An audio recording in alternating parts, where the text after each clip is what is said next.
Active wealth લિમિટેડના deputy સીईओ Firoz अजीज આપણી સાથે જોડાઈ ગયા છે। सर गुड आफ्टरनून, स्वागत है आपका शो पर। और सबसे पहले सर शुरुआत करेंगे हम नंबर्स के फ्रंट पर। एओएम ग्रोथ जो है कंपनी का इन Q3 काफ़ी अच्छा रहा है सर, और फाइनेंशियल ईयर 24 के लिए जो एओएम गाइडेंस था ऑफ 51,000 करोड़ वो भी सरपास किया है। तो करंट मार्केट डायनामिक्स को देखकर कुछ अपवर्ड रिवीजन हम देखना चाहेंगे, या फिर ग्रोथ लार्जली यहाँ से आप देख रहे हैं कि कहाँ से सपोर्ट मिला?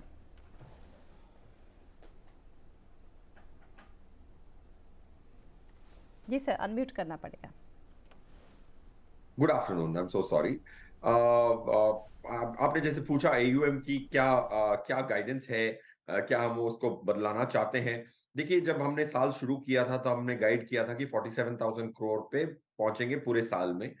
तो लास्ट क्वार्टर हमने रिवाइज करके 51,000 करोड़ किया था, तो अब 55,000 करोड़ हो गया 9 ही महीने में, और 3 महीने बाकी हैं। बट हमारा ये मानना है कि हमेशा आप अंडर कमिट करके ओवर डिलीवर करें, तो इस बार हम रिवाइज नहीं करना चाहते, क्योंकि एयूएम जो आंकड़ा होता है वो 31 मार्च का होगा। और मार्केट ऊपर नीचे भी हो सकती है, तो मार्क टू मार्केट गेन्स भी आ सकती हैं, लॉसेस भी आ सकती हैं, तो उसको हम रिवाइज नहीं कर रहे। पॉइंट 1। प्रॉफिट का आंकड़ा जो हमने 220 का बोला था उसको भी रिटेन कर रहे हैं। ऑफकोर्स 77% जो प्रॉफिट होनी थी साल भर में वो हो चुकी है, और सिर्फ 23% बाकी है। बट उसमें भी हम ये सोचते हैं कि 3 ही महीने बाकी हैं, एक्चुअल सामने आ जाएंगे तो उसको गाइडेंस को रिवाइज करने की अभी चाह नहीं है, क्योंकि अंडर कमिट ओवर डिलीवर की हमारी प्रिंसिपल है। जब हम क्लाइंटों से बात करते हैं, उनकी जो पोर्टफोलियो की रिटर्न की उम्मीदें भी बनाते हैं, उसमें भी हम अंडर कमिट करने की कोशिश करते हैं। तो वही सिद्धांत के आधार पे एज अ लिस्टेड कंपनी भी हम उसको रिवाइज नहीं कर रहे हैं। उसको पूरा करने की और उसको थोड़ा-सा हल्का-सा ओवर अचीव करने की हमेशा चाह रहती है। जी डेफिनेटली। तो उसमें कुछ अभी बदलाव या कुछ अपवर्ड गाइडेंस चेंज यहाँ से नहीं हो रहा है। नेक्स्ट फिरोज से जानना चाहेंगे आरएम रिक्रूटमेंट और एडिशंस के फ्रंट पर आपके कमेंट्स देना चाहेंगे। मार्केट शेयर और आरएम एडिशन के ऊपर आप क्या कहना चाहेंगे?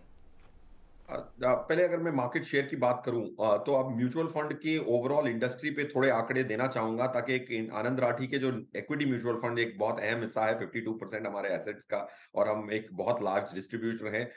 इंडियन बैंक्स को छोड़ के अगर हम B2B बिजनेसेस को हटा दें तो we are the largest distributor of equity mutual fund in India. तो उस आधार पे अगर ये देखना कि इंडिया में जो म्यूचुअल फंड्स हैं, equity mutual fund specially active category के, तो उसमें आया टोटल 1,12,000 करोड़ 9 महीने में। और अगर हम एसआईपी से जो पैसा ऐड हुआ, वो वही उससे ज्यादा है, 1,41,000 करोड़ के करीबन है।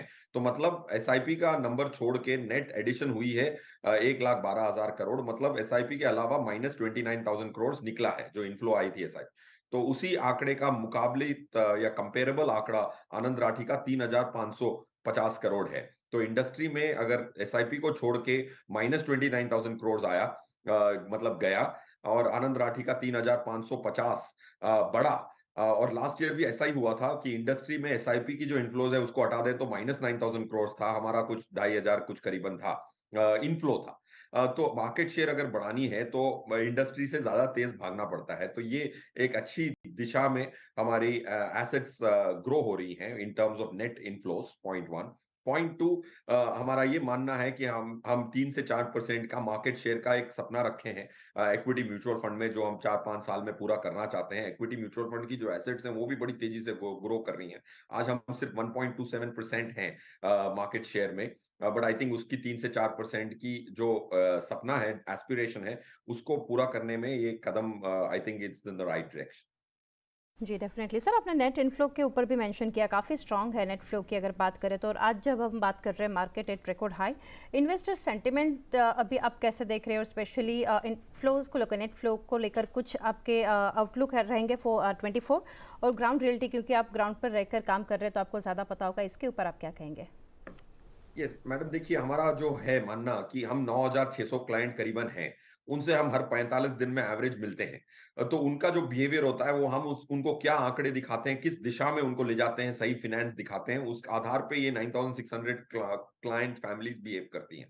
तो अगर आप देखें कि टोटल जो आपका प्रश्न है इन टर्म्स ऑफ क्या डायरेक्शन है मार्केट की, तो हमारा जो लिस्टेड कंपनी का बिजनेस है, अगर आप हमारे 7 क्वार्टर देखें, तो यूक्रेन की वॉर भी हुई, उसमें यूएस के इन्फ्लेशन और इंटरेस्ट रेट के सरप्राइजेस भी मिले, और ये सब होने के बावजूद आप हमारी जो रिजल्ट्स देखेंगे, वो जो मीन रिजल्ट हमने 7 क्वार्टर में दी है, 33% ग्रोथ ईयर ऑन ईयर की दी है। और मीडियन भी 34% की है। तो जो कंसिस्टेंट परफॉर्मेंस इसीलिए बिल्ड हो रहा है क्योंकि हम एक फाइनेंशियल सर्विसेज फर्म ऐसी बिल्ड कर रहे हैं जो कैपिटल मार्केट से कोरिलेटेड ना हो। तो खराब क्वार्टर में भी अच्छा बिजनेस हुआ है हमारा, और अच्छे क्वार्टर में तो अच्छा होता ही है। So we are trying to build an market agnostic, capital market agnostic wealth management business, क्योंकि हम ट्रांजैक्शनल बिजनेस नहीं स्ट्रेटेजिक करते हैं। तो अब रहा सवाल 2024 में कैसा बर्ताव रहेगा। आई थिंक ये जो क्लियरली एस्टैब्लिश हो गया है कि इंडिया एक बहुत क्रूशियल इकोनॉमी इंडिया ग्लोब के लिए हो गई है,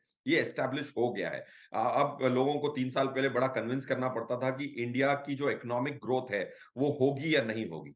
अब ये लास्ट साल भर 1.5 साल में जो अर्निंग्स ग्रोथ आई है निफ्टी कंपनीज की, एनएसई 500 कंपनीज की, मिड कैप स्मॉल कैप सबकी जो अर्निंग्स ग्रोथ आई है और जो इकोनॉमिक डेटा आ रहा है, उसकी वजह से जो क्लाइंट्स की जो पॉजिटिविटी है in terms of India story, that is already in the minds of an investor. तो सरल होगा, थोड़ा ज्यादा सरल हो गया, टेल विंड्स जरूर आ गई हैं इंडियन कैपिटल मार्केट्स को। और एफआईआई का पैसा भी अगर आप देखें दिसंबर में 62,000 करोड़ करीबन एफआईआई का पैसा आया था एक महीने में।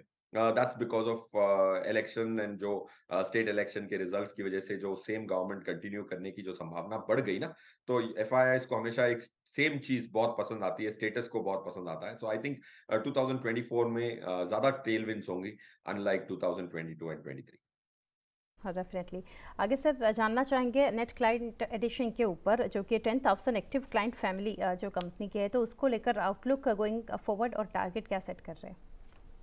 उसमें दो चीजें हैं कि क्या है कि अगर हम 9,600 परिवारों के साथ उनके पैसों के अर्जों के जो पैसे, मेहनत की कमाई हुई पैसों के अगर हम जस्टिस करते हैं, उनको अच्छी तरह से मैनेज करते हैं, तो खुद ही और 9,000 क्लाइंट रेफर करने की क्षमता रखते हैं। और यही हो रहा है। तो इसीलिए लास्ट क्वार्टर हमने सबसे ज्यादा क्लाइंट एडिशन किया आफ्टर हैविंग बीन लिस्टेड।